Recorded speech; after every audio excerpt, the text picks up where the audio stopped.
Hürmetli vatandaş, yukarıda leksiyeni anlap öttünüz. Bu leksiye Amerika Qo'shma Shtatlar Davlat İştirakatı Mike Pompeo'nun tünügüllatin Daniyanın poytaxtı Kopenhagen'da eçilgan xalqaro demokratik yığında ve demokratik yığınga qatnaşqan nurg'un kishilarga qarshi so'zlagan nutqi ve dunyoning demokratiyasi to'g'risida asoslig'i mushu demokratiya yetib kelayotgan tahdid.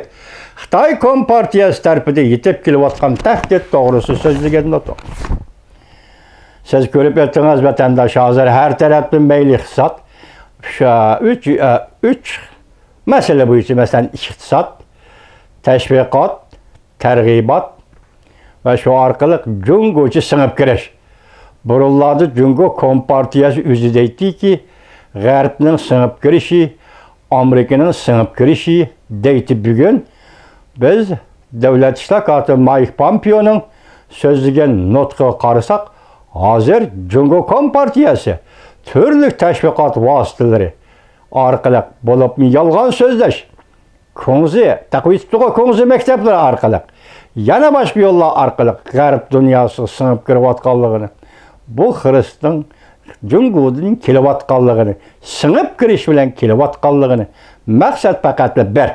Xulosalasak, G'arb demokratiyasini ujuqtirish, G'arb demokratiyasini tunjuqtirish, G'arb demokratiyasi bilan adaqchi dushmanlashish. Bugün gördük mana Şanganda at yolu qo'yildi atogin. Shangang davlat bexatarlik qonun loyihasi. Hong Kong davlat bexatarligi qonuni bugün atlatin Shangangda yo'l qo'yildi. Hozir vahima. Bugün aslida namoyish qilmoqchi edi Shangang. Hozircha xabar yetib keldim, kelmadim, ko'rolmadim. Vatandaşlar, hozir qaraganda bütün dünya bo'yicha birlashib ittifoqlashish. Bo'libmi Amerika Qo'shma Shtatlari bilan Yevropa ittifoqidagi davlatlarning ittifoqlashishi.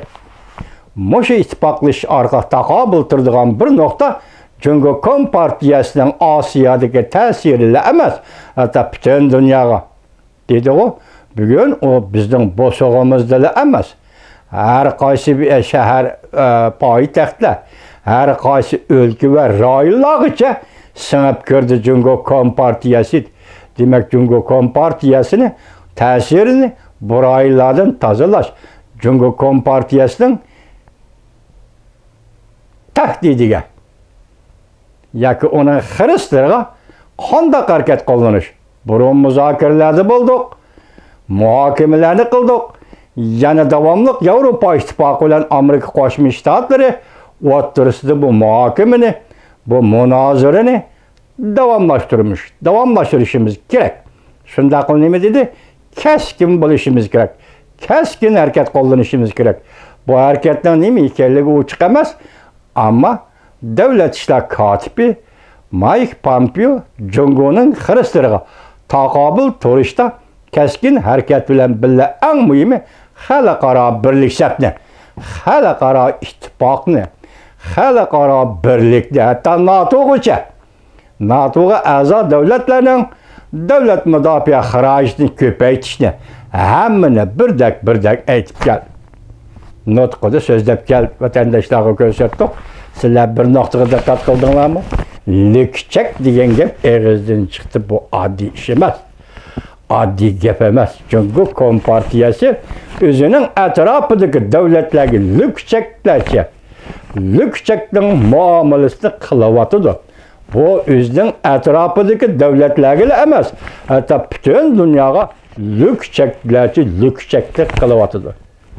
Bizning uning to'g'risida boshqa xiyollarimiz bor. Bu nuqtaga diqqat qiling, hurmatli vatandoshlar. Men oxirini shu vaqtda ashiyani o'qiganda, leksiya kelgan, jumla kelganda sizlarga nima dedim? Boshqa xiyollarimiz bor dedi. Demak, madad bersin Alloh sizga, davlat ishlar kotibi.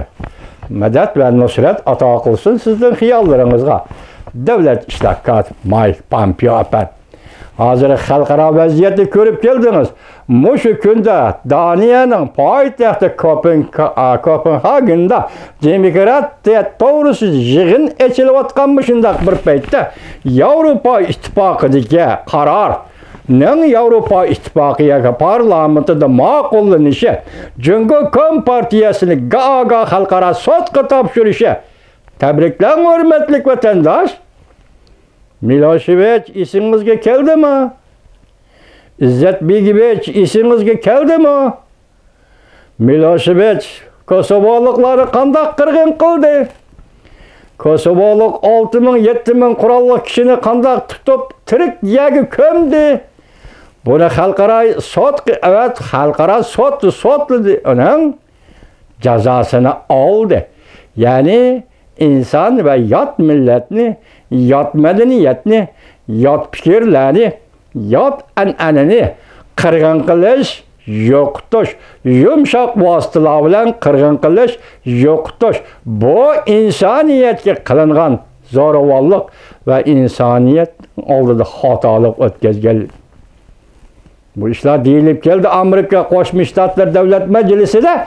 Bugun endi Yevropa İttifaqı umumiy ovoz, umumiy qarori bilan Cumhuriyet Kompartiyasini xalqaro sudga Gaagaga topshirdi. Bu sudga kim tortilishi kerak, hurmatli vatandosh?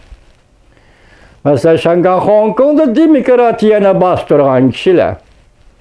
Hong Kongcha jazolash diktatori sifatli qonunni hozir majburiy yo'lga qo'yuvchi kishilar. Mustamlika Uyg'uristonda 3 million Uyg'urni nazarband qilgan kishilar. Ata-onasini balasini ata-onasidan ayirib vahshiylik, sharqdagi xos vahshiylik, Osiyalik xos vahshiylik bilan bir millat, madaniyatlik bir Uyg'ur muomala qilayotgan kim? Ama bu sudga tortilamdi yo'q. Navbat keldi. Bir-birlab keldi. Bugun Yevropa parlament, balki atog'in Amerika Qo'shma Shtatlar Davlat Majlisi xuddi shunga o'xshash Gaagaga sudga berish to'g'risida qonun ma'qullashi mumkin. Qarori ma'qullashi mumkin. Yetib keldi o'jingdan qo'y.